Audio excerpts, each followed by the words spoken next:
você ter uma ideia, o sono é um dos fatores maiores para você ter desenvolvimento de diabetes. Então o pessoal fica lá, eu não como doce, eu não como doce, eu não como Que doce. tal dormir também? Só que sabe qual é o grande problema? O teu corpo, ele até tem uma adaptação para comer doce, mas ele não tem adaptação para ficar sem dormir. Tem uma série de pessoas que comem doce e não ficam diabéticas. Mas pega as pessoas que cronicamente inibem o sono, elas ficam diabéticas. Uau. Então o sono é uma coisa muito importante. Para você ter algum desempenho, você tem que dormir pelo menos 7 horas por noite. Para você sobreviver, tô falando para você não morrer, tá? Porque falta de sono mata. Você tem que dormir no mínimo 4, no mínimo 5. Só que quando você dorme 4 horas, o que acontece? O teu cérebro, ele lê a falta de sono como se fosse um excesso de cansado. E ele lê a falta de cansaço como se fosse uma falta de energia. E ele inverte o ciclo Tá falando de mim. E agora eu vou te falar mais coisa que pode ser que você Não perceba tanto hoje, mas no dia. passado. Então fica atento, porque isso daqui pode ser que seja uma coisa que você percebe em você. E isso não é um comportamento que você deseja, isso é um comportamento induzido fisiologicamente.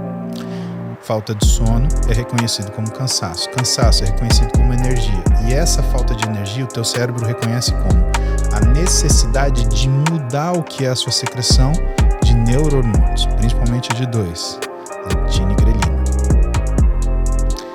Quando você inverte essa disposição de hormônios, uma das coisas que acontece é a grelina, ela é orexígena, então ela dá fome. Quando cai a leptina, que é sacietógena, ela tira a saciedade. Então, no mesmo momento, você aumenta a fome e tira a saciedade. É uma fome incoercível. Para piorar isso, quando você fica sem dormir, você cria uma resistência à insulina. A insulina é um hormônio que é da família da leptina. Então, ele atinge o mesmo receptor, que é um receptor baseado num negócio chamado tirosina quinase. Anota isso, filho, anota. Isso vai salvar a tua vida. Quando isso acontece e você produz muita insulina, você produz uma proteína que impede que a insulina haja 100% sobre o receptor, que é como se fosse um mecanismo de segurança. Porque se você produz Você aumenta o insulina, colesterol todo tempo. Você aumenta? Colesterol? Não, antes disso, né? O que você aumenta é a produção de insulina, e você produz essa proteína SOX3 que ela modula o receptor de tirosina quinase, fazendo ele funcionar menos, fazendo com que você produza mais insulina, mas criando um mecanismo para que ela não funcione. Isso a gente chama de resistência periférica à insulina, que é o mecanismo do diabetes. Qual é o catch e o grande problema? A leptina também age no receptor baseado em tirosina quinase. Então, se você tem resistência à insulina, você tem resistência à leptina. Lembra a leptina que teu cérebro ele já está produzindo pouco e que, aliás, a gordura está produzindo pouco e que ela é responsável pela saciedade? O pouco que você produz não faz efeito. Você vira um bicho de fome. Por isso que quando você fica uma noite sem dormir, no dia seguinte, você quer comer muito e você escolhe comidas calóricas. Você não quer um franguinho branquinho com arroz. Você quer um bife à parmegiana do Lelis. Que loucura. Você não quer mais uma saladinha com um pouquinho de farofa e uma carninha.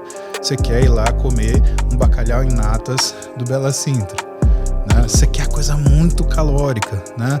Você não quer mais em casa fazer um sanduichinho de presunto magro. Você quer comer um podrão da esquina. É isso que você quer. Ou 2. Né? E todo mundo fala assim, isso é sem vergonhice. Não, cara. Isso é o resultado direto de você passar por processo de privação de sono. Você tem uma desagregação completa do seu sistema de fome e saciedade. Pra você ter ideia, olha que loucura. Olha a ignorância humana. Eu sou ignorante aqui no caso. Quando eu me casei aos 30 com a Camila, me casei aos 33, eu acho. E eu sou viciado em imagem, sou viciado em televisão. No meu quarto, na minha casa toda, tem um home e uma televisão na sala. Não tem mais televisão. Porque se botar uma televisão perto de mim, bicho, se liga. Não, esquece. Eu tô passando no shopping, tiver uma televisão, loja de eletrodoméstico ligada, eu paro pra ficar olhando. É louco, é um vício como álcool, eu sou viciado em imagem. Quando eu casei, tinha uma televisão no quarto. Já tá ficando bom, né? Lembra? Sim. Saí da pobreza, tal, crescendo. Sim. Uma televisão linda no quarto. eu chegava em casa, não tinha filho, chegava em casa 6, 7 da noite, lia uma besteirinha, fazia uma proposta, eu tinha uma consultoria, 8h tomava banho, comia alguma coisa, 8h30, tava deitado na cama vendo televisão. 9, 10, 11, 12, 1, 2. Acordado? Vendo televisão. Acordava às 6, 7. Eu não malhava, eu não dormia, não fazia sexo, não poderia fazer, eu não lia a Bíblia, que eu sou apaixonado por isso, não lia a Bíblia. E acordava no outro dia, no gás, 30 anos. Trabalhava. Nesse período, eu tinha 3 estafas e eu não tinha noção do que era aquilo, que ia para o hospital. Hoje eu sei, era de cansaço. E é o mais estúpido, né, que você não cometa isso e também não ria de mim, por favor. Eu chegava na casa dos amigos íntimos e tal. Cara, eu vou dar uma cochilada, 7 horas da noite, um encontro, um estudo bíblico. Cara, eu vou dar uma deitadinha no quarto do filho. Eu ia dormir. E sabe como é que eu chamava isso? Sono súbito. Interessante. O cansaço, eu não identificava o cansaço como falta de sono, privação de sono. Eu achava que era um sono súbito que me acometia. Então assim, enquanto estava em alto ritmo, eu estava lá. Quando o ritmo baixava, o sono vinha. O cansaço vinha em forma de sono e eu tinha que dormir. E eu vou te explicar por que isso. Porque o sono ele é cumulativo. Então se você, por exemplo, dorme 7 horas toda noite, aí uma noite você dormiu 6, não basta dormir 7 na noite seguinte, você continua devendo 1. Uau. Olha o que é pior. Se numa semana você está acostumado a dormir 7 horas por noite e você dorme 1 hora a menos porque você estava estressado, preocupado, você ficou assistindo TV, você estava fazendo alguma coisa ou tinha um trabalho inesperado, você perdeu uma noite de sono na semana, no final. Então esse é o risco, né? O sono é uma coisa muito delicada e existe a compensação, não é para você ter performance, Paulo, é para você sobreviver. Muita gente fala de sono polifásico, né, que você dormiria 4 horas durante a noite, 45 minutos logo perto do meio-dia e mais 45 minutos no final da tarde, tá? Umas 4 da tarde, né? Logo antes você ter o pico de cortisol, porque aí você acorda e volta a funcionar de novo. Isso serve em época de guerra. Você faz isso com um soldado que está na linha de frente, porque se ele dormir, ele é morto, né? Agora, se ele não dormir, ele morre. Então ele tem que ter um sono polifásico para conseguir ajustar isso, né? Então 4 horas durante a madrugada, que ele divide os turnos de guardas e de guerra, 45 minutos, mais ou menos meio-dia, 1 hora, né? Porque é a hora que ele comeu, então ele vai ter uma alcalose pós-prandial, e isso vai facilitar com que ele dê uma cochilada, 45 minutos, senão ele enche de serotonina e acorda tonto. E depois umas 4 da tarde. Por quê? Porque entre 5 e 6 você tem um pico de cortisol, você dá uma acordada, né? E aí você segue a noite conforme você conseguir. Mas isso é para sobreviver, não é para ter performance. E aonde isso influi no músculo que eu tô te falando? Quando você cria resistência à insulina pela falta de sono, e aí a gente não está falando nem mais da alteração da alimentação que acontece por conta desse esquema grelina e leptina, a gente está falando de insulina, tá? O seu músculo não consegue mais sintetizar músculo.